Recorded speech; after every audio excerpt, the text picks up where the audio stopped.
할렐루야. 오늘 함께 묵상할 말씀은 요한복음 7장 19절부터 24절까지 말씀입니다. 우리 다 같이 함께 말씀을 보시겠습니다. 모세가 너희에게 율법을 주지 아니하였느냐? 너희 중에 율법을 지키는 자가 없도다. 너희가 어찌하여 나를 죽이려 하느냐? 무리가 대답하되 당신은 귀신이 들렸도다. 누가 당신을 죽이려 하나이까? 예수께서 대답하여 이르시되 내가 한 가지 일을 행하매 너희가 다 이로 말미암아 이상히 여기는도다. 모세가 너희에게 할 일을 행했으니 그러나 할 일은 모세에게서 난 것이 아니요 조상들에게서 난 것이라. 그러므로 너희가 안식일에도 사람에게 할 일을 행하느니라. 모세 율법을 범하지 아니하려고 사람이 안식일에도 할 일을 받는 일이 있거든. 내가 안식일에 사람의 전신을 건전하게 한 것으로 너희가 내게 노여워하느냐? 외모로 판단하지 말고 공의롭게 판단하라 하시니라. 아멘. 오늘 함께 은혜를 나눌 말씀의 제목은 공의로 판단하십시오입니다. 오늘 말씀을 통해 은혜가 있기를 주님의 이름으로 축복합니다. 공의로 판단하라 라고 하는 말은 어떤 의미일까요? 여기서 공의라고 하는 것은 히브리어로 체다카라는 말인데요. 이것은 선과 악을 정확하게 분별하는 하나님의 성품을 이야기합니다.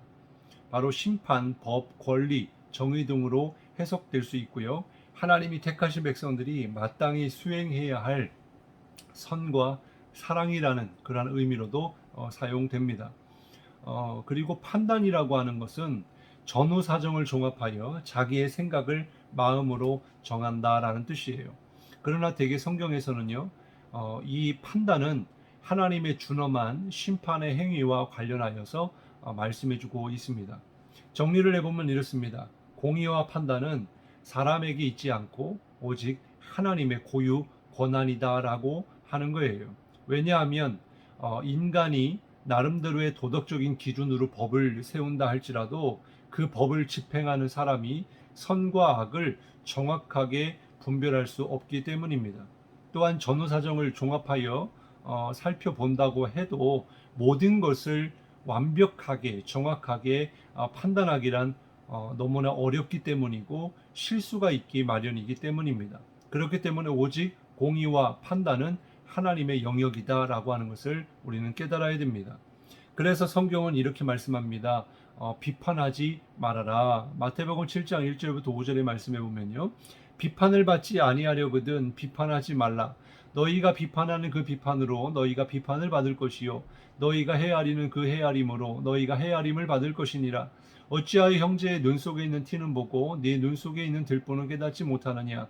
보라, 내 눈 속에 들보가 있는데 어찌하여 형제에게 말하기를 나로 내 눈 속에 있는 티를 빼게 하라 하겠느냐? 외식하는 자여, 먼저 네 눈 속에서 들보를 빼어라. 그 후에야 밝히 보고 형제의 눈 속에서 티를 빼리라. 이렇게 말씀하고 있습니다. 정리하면 내가 남을 비판하기 이전에 먼저 나의 문제를 돌아보라라고 하는 거예요. 정말 자기 자신이 비판받지 않을 만큼 의로운 사람인지 다른 사람을 판단할 만한 그런 사람인지 살펴보아야 한다는 겁니다. 법 쪽에 종사하고 있는 사람들은 더더욱 그렇습니다. 법을 집행하는 사람으로서 항상 자기를 돌아보아야 한다라는 거예요. 뿐만 아니라 목사도 마찬가지입니다. 하나님 앞에서 또 말씀 앞에서 항상 진실되도록 자신을 돌아보고 회개해야 한다라는 거죠. 그렇지 않으면 함부로 다른 사람을 비판하기가 쉽습니다. 그리고 그 비판이 나에게로 다시 돌아오기 때문입니다. 본문에 보면 예수님을 향해서 많은 비판이 있었던 것으로 보여집니다. 그 사람들은요, 모세 율법의 잣대를 가지고 예수님을 비판하고 있는 거예요. 유대인들은 지금도 율법을 귀하게 아주 중요하게 여깁니다. 모세가 하나님으로부터 직접 받은 말씀이기 때문이죠. 그런데 문제는 하나님으로부터 받은 말씀을 믿고 가르치는 그러한 지도자들이 예수님을 지금 비판하고 있다라는 거예요. 과연 누구에게 문제가 있는 것인지 한번 생각해 볼 필요가 있습니다. 하나님이 주신 율법을 중요하게 여기는 유대인들이 문제인 건지 아니면 예수님이 하나님의 뜻과 법을 어기는 주님의 문제인지 우리가 생각해 볼 필요가 있습니다. 출애굽기 16장 28절에 보면 여호와께서 모세에게 이르시되 어느 때까지 너희가 내 계명과 내 율법을 지키지 아니하려느냐 이렇게 말씀하고 있고, 민수기 15장 22절에도 너희가 그릇 범죄하여 여호와가 모세에게 말씀하신 이 모든 명령을 지키지 못하되, 유대인들은요 자기들에게 주신 율법을 기준으로 삼아서 그렇게 살아가는 사람들입니다. 그런데 문제는 무엇입니까? 철저하게 지킨다고 노력했지만 자기들의 능력과 노력으로는 하나님의 율법을 온전하게 지킬 수 없었다라는 것입니다. 오히려 마음에 하나님 보시기에 죄악이 컸다라고 말씀해주고 있는 거죠. 그래서 예수님이 이 땅에 오신 것입니다. 율법으로는 구원을 받을 자가 없기 때문에 예수님이 이 땅에 오신 거예요. 하나님의 법인 율법을 지켜야만 구원을 받을 수 있었지만 이것을 온전히 지킬 수 있는 사람이 이 세상에 없었기 때문입니다. 마태복음 5장 17절에는 이렇게 말씀해 주고 있어요. 내가 율법이나 선지자를 폐하러 온 줄로 생각하지 말라. 폐하러 온 것이 아니요 완전하게 하려 함이라.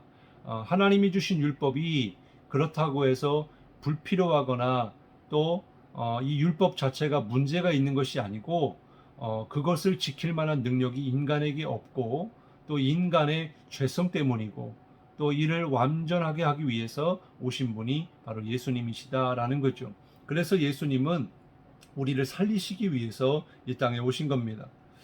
그런데 유대인들은 그 생명의 말씀 그리고 율법을 완성하러 오신 그 예수님을 율법의 잣대로 판단하고 있고요. 그것을 도구 삼아서 예수님을 죽이려고까지도 하고 있었다라는 것입니다. 예레미야 4장 4절에 보면 유다인과 예루살렘 거민들아 너희는 스스로 할 일을 행하여 너희 마음 가죽을 베고 나 여호와께 속하라. 그렇지 아니하면 너희 행악을 인하여 나의 분노가 불같이 발하여 사르리니 끌 자가 없으리라. 이렇게 말씀했습니다. 예수님과 유대 종교 지도자들의 대화 속에 나오는 할례 문제가 바로 이것입니다. 몸의 할례를 받는 것이 율법에 나와 있는 조항이었지만은 그 본래의 목적은 무엇이었습니까? 할례를 통하여 마음을 깨끗이 하는 것이었습니다. 전적으로 하나님을 의지하라라는 것이었어요. 주님이 이것을 가르쳐주고 있는 것입니다. 그러므로 우리가 남을 대할 때 먼저 자신의 마음의 상태를 돌아보아야 한다는 거예요. 자신의 그런 남을 판단할 만큼 의로운지, 내 안에 죄가 없는지, 내가 영적으로 온전히 분별하고 있는지를 살펴보아야 한다는 것입니다. 그래서 주님이 외모로 판단하지 말고 또 겉으로 보여지는 행위로 판단하지 말고 공의로 판단하라라고 말씀하고 있는 겁니다. 교회 안에는요 두 종류의 성도가 있습니다. 첫 번째는 믿음이 연약한 성도가 있습니다. 아직 그리스도인으로서 어떻게 살아가야 하는지를 잘 모르거나 또 안다고 하더라도 그 신앙대로 말씀대로 살아내지 못하는 그런 사람을 말합니다. 반면에 믿음이 강한 성도가 있습니다. 하나님의 말씀에 순종하는 사람입니다. 또한 믿음이 연약한 자를 돌보고 용납하고 인도하는 지도자를 말합니다. 로마서 14장 1절부터 4절에 보면 믿음이 연약한 자를 어떻게 대해야 하는지를 말씀해 주고 있습니다. 믿음이 연약한 자를 너희가 받되 그의 의견을 비판하지 말라. 어떤 사람은 모든 것을 먹을 만한 믿음이 있고 믿음이 연약한 자는 채소만 먹느니라. 먹는 자는 먹지 않는 자를 업신여기지 말고 먹지 않는 자는 먹는 자를 비판하지 말라. 이는 하나님이 그를 받으셨음이라. 남의 하인을 비판하는 너는 누구냐? 그가 서 있는 것이나 넘어지는 것이 자기 주인에게 있음에 그가 세움을 받으리니 이는 그를 세우시는 권능이 주께 있음이라. 그렇습니다. 우리 모두의 주인이 하나님이십니다. 모두가 하나님께 속해 있다면 판단은 오직 주님만 하시도록 나의 권리를 내려놓을 수 있어야 합니다. 사랑하는 성도 여러분, 우리가 살다 보면요 많은 사람들에 대하여 비판하기도 하고 또 비판을 듣기도 하고 비판하는 사람들의 이야기를 듣기도 합니다.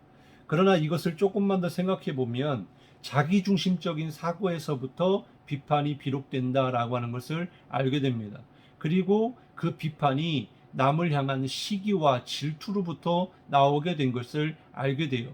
우리는 비판하기 이전에 먼저 내 자신을 돌아보아야 하고 또 중요한 것은 하나님께 물어야 됩니다.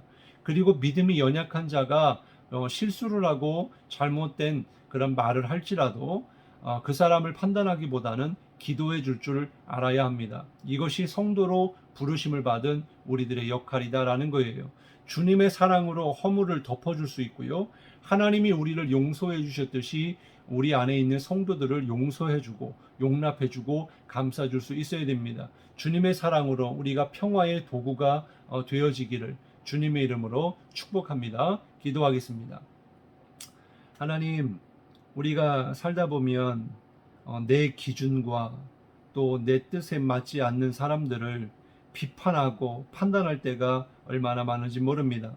그러나 이것이 내가 옳기 때문이 아니라 나의 교만 때문이고 나의 욕심 때문이고 시기와 질투 때문일 때가 많이 있습니다. 하나님, 우리의 마음을 돌아보게 하셔서 주님이 나같이 교만하고 죄 많은 인생을 심판하지 않으시고 용서하시고 용납하시고 지금도 구원하여 인도하시는 그 주님의 은혜를 생각하며 정말 믿음이 연약한 자를 돌아보게 하시고 그들을 위하여 기도하게 하시고 또 그들을 사랑으로 품어줄 수 있는 그런 영적인 그런 지도자가 되게 하시고 또한 교회 안에 많은 다툼과 또 여러 가지 문제를 놓고서 사람들마다 가지고 있는 그런 견해가 다를지라도 하나님의 뜻이 무엇인지를 우리가 분별하고 늘 주님 안에서 하나가 되고 또 이것은 이미 성령께서 하나가 되게 하셨으니 이것을 지켜나갈 수 있는 우리 모두가 되어지게 도와주옵소서. 오직 주님께 모든 것을 맡기며 주님의 사랑으로 우리에게 부어 주시옵소서. 감사드리며 예수님의 이름으로 간절히 기도드리옵나이다. 아멘.